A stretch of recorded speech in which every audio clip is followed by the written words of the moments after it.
స్థానిక సంస్థల ఎన్నికల్లో 42% బీసీ రిజర్వేషన్ అమలు చేయాలని డిమాండ్ చేస్తూ కామారెడ్డి జిల్లా వ్యాప్తంగా బీసీ సంఘాల బంద్ ప్రశాంతంగా కొనసాగుతోంది. కామారెడ్డి జిల్లా కేంద్రంలోని ఆర్టీసీ డిపో ముందు బీసీ ఐక్య నేతలు, ప్రధాన రాజకీయ పార్టీలు, వామపక్షాలు ఆందోళన నిర్వహిస్తున్నారు. ఉదయాన్నే బయలుదేరాల్సిన ఆర్టీసీ బస్సులన్నీ ఆర్టీసీ డిపోకే పరిమితమయ్యాయి.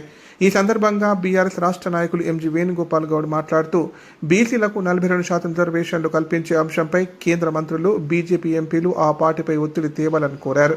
రిజర్వేషన్ల అంశాన్ని రాజ్యాంగంలోని 9వ షెడ్యూల్లో చేర్చి చట్ట సవరణ చేయాలని డిమాండ్ చేశారు. కాగా ఎలాంటి అవాంఛనీయ సంఘటనలు జరగకుండా పోలీసులు జిల్లా కేంద్రంలో భారీ బందోబస్తు ఏర్పాటు చేశారు.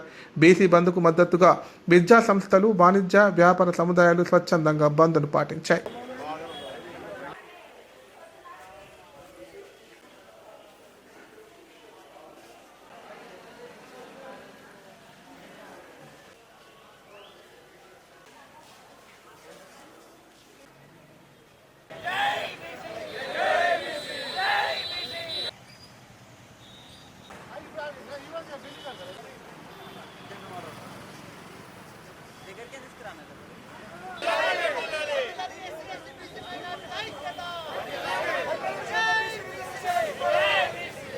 రిజర్వేషన్ కోసం ఏదైతే తెలంగాణ బంద్ జరుగుతుందో దాంట్లో భాగంగానే కామారెడ్డిలో కూడా బంద్ సంపూర్ణంగా జరుగుతుంది.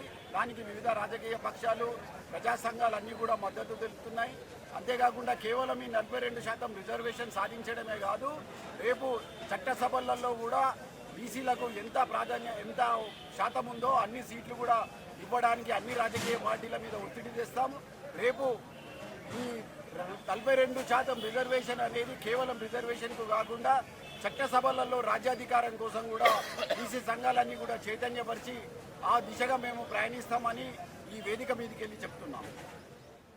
రాష్ట్రంలో బీసీలకు 42% రిజర్వేషన్లు అమలు చేయాలని బీసీ జేఏసీ ఇచ్చినటువంటి పిలుపులో భాగంగా ఇవాళ కామారెడ్డి జిల్లా కేంద్రంలో జిల్లా వ్యాప్తంగా బంద్ సంపూర్ణంగా కొనసాగుతున్నది. ఆర్టీసీ సంపూర్ణంగా బస్సులు నడవడం లేదు.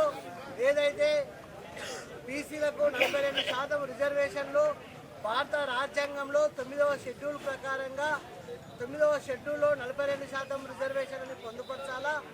ఎందుకంటే పిడికెడు మంది పెట్టుబడిదారులు, అగ్రకుల ఆధిపత్య బీసీ ఆధ్వర్యంలో, బీసీ సంఘాల ఆధ్వర్యంలో విజయవంతంగా జరుగుతూ ఉంది.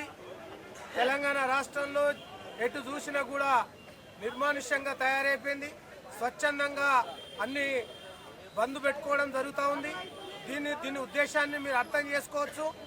అరచేతును అడ్డుపెట్టి సూర్యకాంతిని ఆపలేనట్టు బీసీ ఉద్యమాన్ని మేమెంతో మాకంతా అనే ఒక నినాదంతో ముందుకెళ్తా ఉన్నది. ఇది తప్పకుండా ఈ యొక్క రిజర్వేషన్ను అమలు పరచాలని, దానికి తప్పకుండా మద్దతు తెలపడానికి కోసమే ఈరోజు పార్టీలకు అతీతంగా అజెండాలను పక్కన పెట్టి